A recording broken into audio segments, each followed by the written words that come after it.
उनको मिलना शुरू हुआ है। अगर 30,000 रुपये बेसिक का रनिंग साथी 2700 रुपये पेंशन लेगा तो वो समझ ही जाएगा, अपने आप ही समझ जाएगा। तो मूवमेंट बढ़ी। All India Railway Men's Federation ने अपने पूरी के अधिवेशन में ये निर्णय लिया कि हम लोग अगले वर्ष को, जो ये वर्ष चल रहा है वर्ष 2023 को, हम लोग पुरानी पेंशन बहाली वर्ष के रूप में मनाने का काम करेंगे। पूरी कितने साथी थे? कोई साथी पूरी जाने वाले। तो ये निर्णय पूरी में लिया गया था, आप लोगों की सहमति से लिया गया था। तो पूरी अधिवेशन के बाद All India Railway Men's Federation ने पहल की, तमाम ऑर्गेनाइजेशन को, देश के 36 ऑर्गेनाइजेशन एक प्लेटफार्म उनको देने का काम किया। अभी फिर 15 तारीख को बैठक है, क्योंकि मैं दिल्ली में हूँ। हालांकि मैं उस लेवल का व्यक्ति तो नहीं हूँ, लेकिन दिल्ली में होने के कारण मेरी जिम्मेवारियाँ थोड़ी बढ़ जाती है। जो लोग देश से आएंगे उनको ठहराने की व्यवस्था करनी है, उनके खान पान की व्यवस्था करनी है। जब मैं ये काम करूँगा तो उनके साथ बैठने का भी मौका मिल जाता है। भाई ये निर्णय लिया गया कि एक राष्ट्रीय सम्मेलन किया जाए। 21 जनवरी को पूरे देश के वर्किंग क्लास को प्यारेलाल भवन में इकट्ठा किया गया। आप लोग भी गए होंगे, तमाम साथी।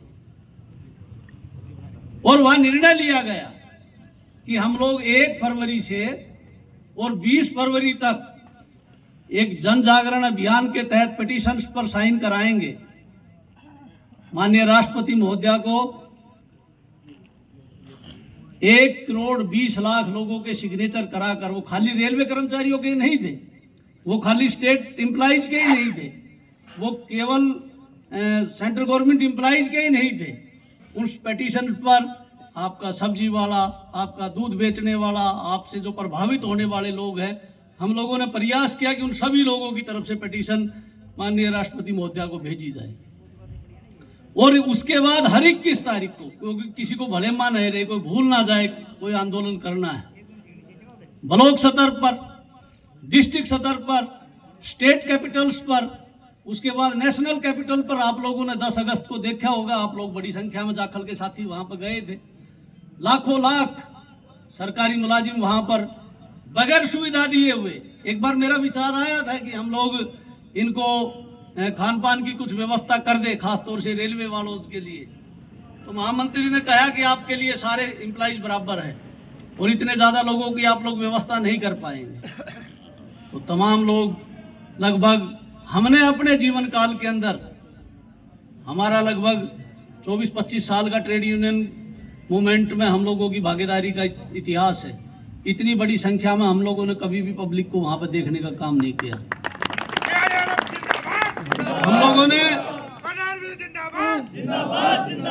हम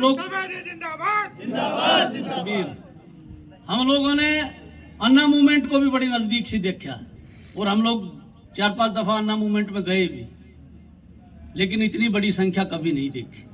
जितने लोग रामलीला मैदान के अंदर थे, उससे ज्यादा लोग रामलीला मैदान के बाहर थे। वहां के तमाम लोगों का, वहां की सुरक्षा का, तमाम सुरक्षा एजेंसियों ने हाथ खड़े कर दिए थे। हम लोगों ने अरेंजमेंट किया, कहां से अप्रोचें लगाई, किसी भाई की अप्रोच लगाई, किसी की लगाई। बड़ी मुश्किल से वो हम लोगों ने वहां पर परमिशन लेने का काम किया, क्योंकि 15 अगस्त के नजदीक का समय था। 10 अगस्त की उस रैली के बाद सरकार में हलचल मची। जो सरकार पुरानी पेंशन के विषय पर चर्चा नहीं करके राजी थी, उसी सरकार, जिस सरकार की फाइनेंस मिनिस्टर ने लोकसभा में इस बात को कहने का काम किया कि हमारी सरकार का कोई विषय नहीं है पुरानी पेंशन के ऊपर चर्चा करने का, तमाम आरटीआईज में लोगों को जवाब दिए गए, उसी सरकार की फाइनेंस मिनिस्टर ने इस बात को कहने का काम किया कि हम लोग एनपीएस में सुधार के लिए कमेटी का गठन करेंगे। फाइनेंस सेक्रेटरी की अध्यक्षता के अंदर एक कमेटी बनाई, आपकी लीडरशिप उस कमेटी के पास गई और केवल एक बात कहने का काम किया कि हम लोग एनपीएस पे कोई चर्चा नहीं करेंगे, एनपीएस में सुधार पे कोई चर्चा नहीं करेंगे। आप पुरानी पेंशन बहाली पर कोई चर्चा करना चाहे तो हम लोग तैयार हैं। 4 बैठकें अभी तक हो चुकी है, रिजल्ट्स अभी तक कुछ आए नहीं है। तरह तरह के मॉडल भारत सरकार की द्वारा, चाहे कोई आंध्रा मॉडल है या कोई दूसरे मॉडल है, वो प्रस्तुत किए जा रहे हैं।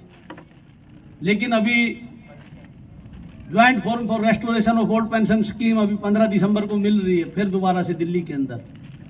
उसमें इस विषय पर निर्णय होगा। जो आप लोगों ने अभी 21-22 तारीख को सीक्रेट बैलेट लिया है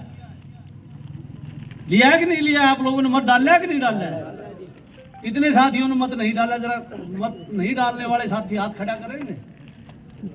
भाई किसी कारण से नहीं डाल पाए हो, शादी में जा रहे हो, नहीं आ पाए हो, 750 तो हुए आपके यहाँ। आपकी तो मेंबरशिप ही 1000 की है, तो इसका मतलब हमारे तो 250 आदमी तो हमारे मेंबरों ने वोट नहीं डाल ली।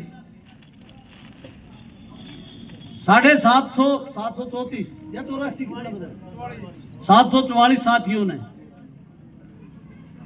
परंतु आप लोग इस बात के लिए बधाई के पात्र हैं कि यहाँ तमाम क्रांतिकारी साथी है और इन साथियों ने हड़ताल के पक्ष में मत देने का काम किया। अब हड़ताल कोई रसगुल्ला तो है नहीं।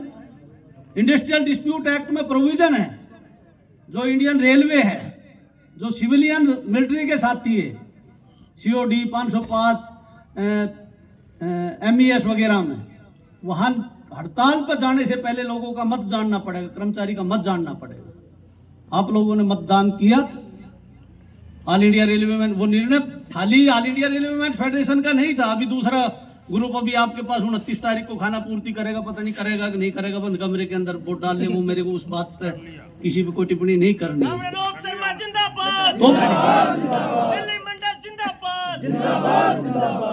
अभी आप लोगों ने निर्णय कर लिया तो कल को आप डंडे नहीं मारोगे पंकज के कि भाई आपने हमसे हड़ताल के पक्ष में मत ले लिया और आप हड़ताल से दूर भाग रहे हो।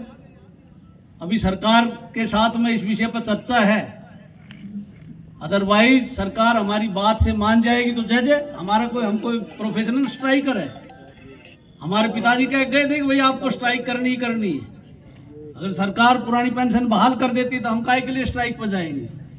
और अगर सरकार नहीं मानी तो आप ये लोग निश्चित रूप से मान लीजिएगा कि फरवरी के माह के अंदर देश के अंदर 74 से बड़ी स्ट्राइक होने का काम होगा। मैं दावे के साथ इस बात को कहता हूं।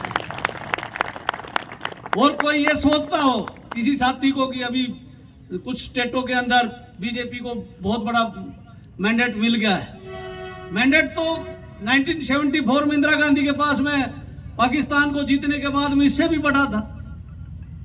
लेकिन ये रेलवे कर्मचारी थे जिन्होंने इंदिरा गांधी की दुम पे पैर रखने का काम किया। 28 दिन तक स्ट्राइक चली थी, 28 डेज। आज तक वर्ल्ड रिकॉर्ड है, इतनी बड़ी कोई भी रेलवे में हड़ताल नहीं हुई है। और देश की अर्थव्यवस्था चरमरा गई थी। इंदिरा गांधी को सत्ता से बाहर होना पड़ा था। और ऐसा भी नहीं है कि सरकार नहीं झुकती है, ये इसी देश की जनता ने झुकाने का काम किया। आप जिस क्षेत्र में बैठे हो, या किसान मूवमेंट का काफ़ी असर है। कैथल वगैरह तो किसान मूवमेंट के हरियाणा के अंदर गढ़ है। हमारा जो हरियाणा है, दक्षिणी हरियाणा जिस क्षेत्र से मैं आता हूँ, उधर मूवमेंट इतनी ज़्यादा गर्म नहीं रहती है। लेकिन जो ये क्षेत्र है इसमें तो मूवमेंट काफ़ी गर्म रहती है। किसानों ने दिखाया, वो एक अलग विषय है कि 700 लोगों ने शहादत दी, परंतु सरकार को यू टर्न लेने पर विवश किया कि नहीं किया? आपकी देश के नागरिकों ने किया। हमारे तो भाई किसी के पिताजी होंगे, किसी के ताऊ होंगे, किसी के चाचा होंगे जिनकी डेथ हुई है, वो हमारे ही तो लोग थे। कोई पाकिस्तान से या दूसरे देश से आके थोड़ी ना शहादत दे दी। 700 लोगों ने शहादत दी। माननीय प्रधानमंत्री जी को कहना पड़ा कि भाई मैं शायद किसानों को नहीं समझा पाया। तो एक दिन ऐसा आएगा, अगर जब आप लोग अपना मन बना लेंगे तो माननीय प्रधानमंत्री जी को ये जरूर कहना पड़ेगा कि मैं कर्मचारियों को अपनी बात से समझा नहीं पाया। मैं इनकी पुरानी पेंशन बहाली की घोषणा करता हूं और ये 100% होगा। तमाम राजनीतिक दलों ने अभी अपने घोषणा पत्र में इस बात को शामिल करने का काम किया। जब PFRDA बिल लाया गया तो कांग्रेस के भी हाथ उसी के पक्ष में थे। हाँ जी, हम भी समर्थन करते हैं। कांग्रेस तो लाए इसको, अटल बिहारी वाजपेयी NPS को, 2003 में ये बिल पेश हुआ था। अब PFRD ये बिल हुआ 2013 में पास, जब माननीय मनमोहन सिंह जी देश के प्रधानमंत्री थे। तो दोनों की सहमति थी सरकार के अंदर। एक स्टेट ऐसा था केवल बंगाल जिसने NPS को अभी तक अडॉप्ट नहीं किया। बाकी किसी भी राजनीतिक दल की सरकारें रही हो देश के अंदर, सभी ने उसको अडॉप्ट करने का काम किया। अभी सभी यू टर्न ले रहे हैं। तो इसलिए आप लोगों की ताकत रहेगी तो भारत सरकार को आप लोगों के आगे झुकना पड़ेगा। तो इसलिए आप लोग अपने मूवमेंट को आगे बढ़ाइए। और आप लोग दिल्ली डिवीजन का गेट है। अगर जाखल के साथी ये मन बना लेंगे कि हम लोगों को जाखल से आगे गाड़ी जाने ही नहीं देनी है, तो बताइए फिर हम लोगों को तो कुछ, दिल्ली वालों को कुछ करने की आवश्यकता ही नहीं पड़ेगी। क्या करेंगे हम? जब जाखल वाले इधर से जाने ही नहीं देंगे तो गाड़ियां तो अपने आप बंद हो जाएगी। और आप लोग कर सकते हैं ये काम। ऐसा नहीं है दिल्ली वाले चुप बैठेंगे, दिल्ली वाले भी आप लोगों के साथ कंधे से कंधा मिलाकर लड़ेंगे। अपनी मांगे मनवानी है, पुरानी पेंशन बहाल करानी है। तमाम फेडरेशन ने ये आवाज़ उठाई। आज जितने भी नौजवान साथी यहाँ पर दिखाई दे रहे हैं, चाहे वो RRC से आए हैं, चाहे वो RRB से आए हैं, किसी भी लेवल से आए, 1,40,000 के आसपास रेलवे के अंदर पिछले दिनों भर्ती हुई है। वो ऐसे ही नहीं होगी। आप लोग लगातार मांग को उठाते रहे। 3.5 लाख, आज भी 3.5 लाख के आसपास हमारे पास सेफ्टी कैटेगरी के पद खाली पड़े हुए हैं। ये जो खतौली के अंदर घटना घटी या दूसरी जगह जो घटनाएं घट रही है, वो कहीं ना कहीं इस बात का घोतक है कि हम लोग जो सेफ्टी के जो प्रिकॉशंस है, हम लोग उनको पूरा नहीं कर पाते। मैन पावर है नहीं। रात को पेट्रोल मैन 2 चलने चाहिए। आप लोग तमाम साथी रात की ड्यूटी करके आए होंगे, कहीं एक ही चल पा रहा है। ये उसमें बोर्ड की गाइडलाइन में है कि 12 किलोमीटर से ज़्यादा नहीं ले जाना चाहिए, फिर भी 16-16 किलोमीटर पेलने लग रहे हैं। तो ये बात अभी आप लोग, हम लोग दिल्ली के अंदर एक सेफ्टी सेमिनार भी कर रहे हैं 21 तारीख के लिए। जो तमाम हमारा इंजीनियरिंग का साथी है, मैं उनको आमंत्रित भी करता हूं कि 21 तारीख को आइए। वहां पर रेल का टॉप मैनेजमेंट भी होगा, आप और हम भी होंगे उस साइड में, और वहां पर इस विषय पर चर्चा करने का काम करेंगे। 19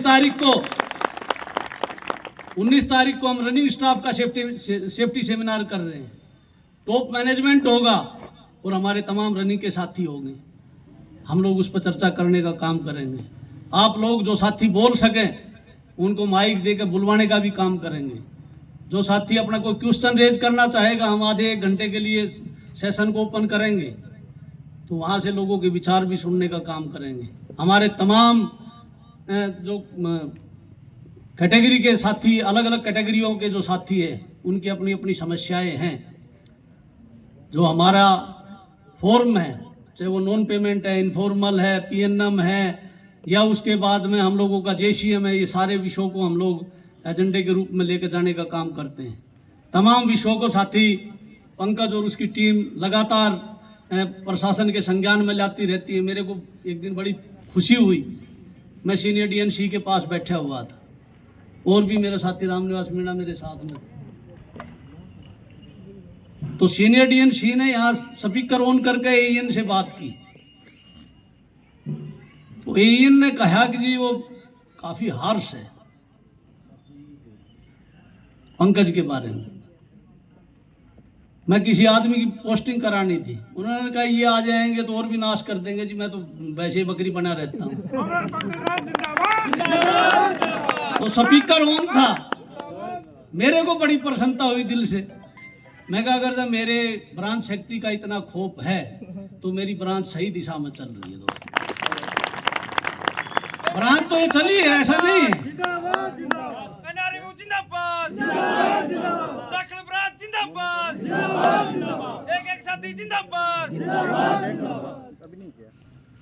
ब्रांच तो ये चलती आई है, परंतु कुछ त्रुटियां पीछे बन गई थी।